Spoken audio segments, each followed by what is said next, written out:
మనకెంతైనా పాత పురాతన గుడి అంటే ఒకలాంటి ఇష్టం ఉంటుంది గదా! అయితే ఈ వీడియో చూసేద్దాం. ఇది మల్లాం దగ్గర అంటే ఆంధ్రప్రదేశ్, తిరుపతి జిల్లా, వాకాడు మండలం, దుగ్గరాజపట్నం అనమాట. ఇక్కడ మనకు ఒక పాడుబడిపోయిన గుడి కనిపిస్తుంది కదా! ఇది గోపాలస్వామి ఆలయం అంట. దీని పక్కనే పెద్ద కోనేరు కూడా ఉంది. ఆ పెద్ద కోనేటిని, ఈ గుడిని, దీని మీద ఉన్న చిన్న చిన్న బొమ్మల్ని ఇవంతా చూసినప్పుడు కొన్ని సంవత్సరాల క్రితం కట్టి ఉంటారు. అప్పట్లో చాలా ఎక్కువ పూజలు అవి జరిగి ఉండొచ్చు. అంటే పెద్ద గుడి అని అనుకున్నాను. కోనేరు కూడా చివరిలో మనం చూద్దాం. ప్రస్తుతం అయితే ఈ రాళ్ళు, దాని మీద ఉన్న బొమ్మలు మీకేమన్నా కనిపిస్తున్నాయా? ఈ స్ట్రక్చరు ఇదంతా కూడా మీకేమనిపిస్తుంది? ఇది కామెంట్ చేస్తే చేయండి. లేకుంటే జస్ట్ అబ్జర్వ్ చేస్తూ ఉందాము. బయటకి కొంచెం ఇలాగా 4 స్తంభాలకి ఇట్లా ఉంది కదా! ఇక ఇక్కడి నుంచి కొంచెం లోపలికి వెళితే మళ్ళీ ఒక 4, 6 స్తంభాలు ఉన్నాయి. ద్వారపాలకులు వీళ్ళిద్దరూ. పైన లక్ష్మీ అమ్మవారు, 2 ఏనుగులు ఉన్నట్లున్నాయి.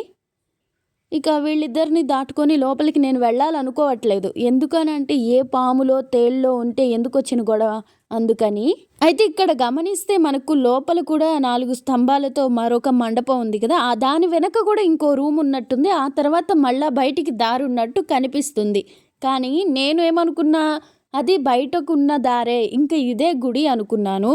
కానీ ఇక్కడ నుంచి బయటకొచ్చి ఈ సైడ్ నుంచి చూసినప్పుడు అర్థమైంది ఏంటంటే, ఇప్పటి వరకు మనకు కనిపించిందంతా కూడా మామూలు గుడే, గర్భగుడి కాకుండా మిగిలిన పోర్షన్ అంతా మనం చూసాం. అది కాకుండా గర్భగుడి వేరేది ఉంది. అక్కడంతా కూడా మట్టి కొట్టుకుపోయింది. అది కూడా చూద్దాము.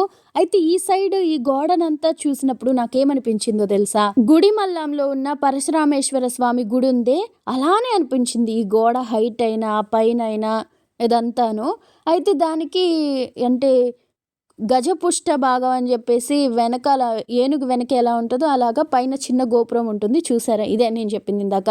ఇది గర్భగుడి. ఇది మొత్తం కూడా ఇట్లాగా కూలిపోయింది. ముందున్న ఆ గుడికి దీనికి కట్ అయిపోవడం వల్ల మనకు స్టార్టింగ్ అంటే ఎంట్రన్స్లో నుంచి చూస్తే బయటికి దారి ఉన్నట్లుగా వెలుగు కనిపిస్తుంది. అయితే ఈ రాళ్ళు, పొదలు ఇవన్నీ చూసి నాకు అసలే పాములంటే పిచ్చ భయం కదా, అందుకని ఎందుకులే అనుకున్నా. కానీ కాలిబాట ఉన్నట్లుగా ఉంది కాబట్టి సరే మనం కూడా వెళ్ళిపోదామని ఒకసారి చుట్టూ తిరుగుతున్నాను. ఈ పక్కనే ప్రభుత్వ పాఠశాల ఉంటుంది. ఇదంతా కూలిపోయిన గుడి అనమాట. మరి ఎప్పటిదో, ఎవరు కట్టించారో ఏంటో ఎవరికి తెలీదు. ఆ ఊళ్ళో ఉన్న ఎవరికి తెలీదు.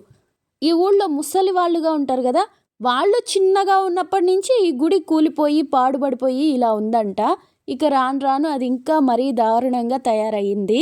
అలానే ఇంకొకటి నేను ఇక్కడ చూసింది ఏంటంటే, ఈ గుడి దగ్గరలో శివన్ టెంపుల్ అని శివాలయం ఉంది. అది కూడా చాలా పురాతనమైంది, ఎప్పటిదో తెలీదు. అయితే అక్కడ మాత్రం కొంచెం జీర్ణోద్ధరణ అంటారు కదా, అట్లా చేసి గుడిని బాగా చేసి పూజలు చేస్తున్నారు. ఆ గుడి దగ్గరే వీరభద్రస్వామి గుడి కూడా ఉంటుంది. సో వీటన్నిటిని కలిపి చూస్తే నాకేమనిపిస్తుందంటే, ప్రస్తుతం ఎంతమందో ఒక 4,000 మందో 6,000 మందో గ్రామ ప్రజలు ఉంటారు, 1000 ఇళ్ళు ఉంటాయి, ఇలా ఒక ఇది చూపిస్తుంది గూగుల్లో అయితే. కానీ అప్పట్లో ఇక్కడ చాలామంది జనం ఉండుండొచ్చు. ఇది మంచి వ్యాపార కేంద్రంగా కూడా ఉండొచ్చు. ప్రస్తుతం కూడా దుగ్గరాజపట్నం పోర్ట్ అని మనం వింటూ ఉంటాం కదా. సో ఈ పట్నం అనే దానికి అర్థం ఏంటంటేనంట, సముద్ర తీరం దగ్గర లేదంటే ఎక్కువ మంది జనం ఉండే ప్రాంతం ఇలాగా అని ఒక అర్థం వచ్చింది. కాబట్టి ఈ దుగ్గరాజ అంటే రాజ ఎవరి పేరైనా అయి ఉండొచ్చు. అలా ఇది పెద్ద చాలా వర్తకానికైనా లేదంటే జన సమూహం అయినా ఎక్కువ మంది ఉండి ఇలా గుడులు, భక్తులు ఎక్కువగా రావడం, ఇలాంటి కోనేర్లు ఇదంతా కూడా చాలా గొప్పగా ఉండుండొచ్చని నేను అనుకుంటున్నాను. ఈ ఊర్లో ఉన్న శివాలయానికి దగ్గరలోనే వీరభద్రుడి ఆలయం కూడా ఉంటుంది. అంటే అదొక స్టైల్ అనమాట. శివాలయం దగ్గర వీరభద్ర ఆలయం, అవి అన్ని చోట్ల ఉండవు. అంటే ఇదంతా నేను ఎందుకు చెప్తున్నానంటే, ఒకే రాజు కాలంలో ఈ ఆలయాలన్నీ నిర్మించబడి ఉంటాయి. అయితే గుడిమల్లంలో ఉన్నది ఇప్పుడు మనం చూస్తున్న గోపాలస్వామి ఇవన్నీ కూడా ఒకలాంటివి, అది చెప్పాలి అనుకుంటున్నాను. ఇకపోతే ఈ కోనేరు చూద్దాం.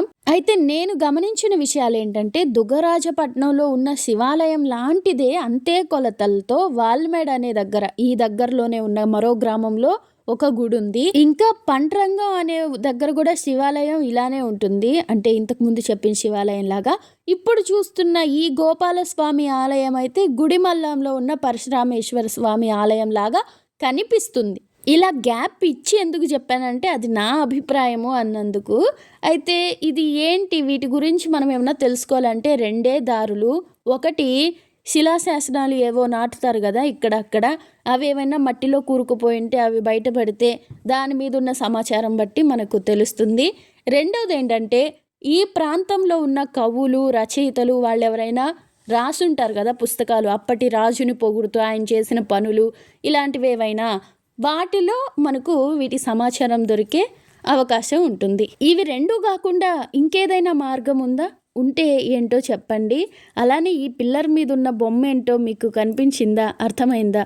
అయితే అది కూడా కామెంట్ చేయండి. ఇది మామూలుగా ఏదో నాకు తెలిసింది చెప్పడానికి పెట్టాను కానీ నేను చెప్పిందే నిజం అని అనడానికి కాదు. ఇంతకీ ఈ దుగ్గరాజపట్నం మీకు తెలుసా?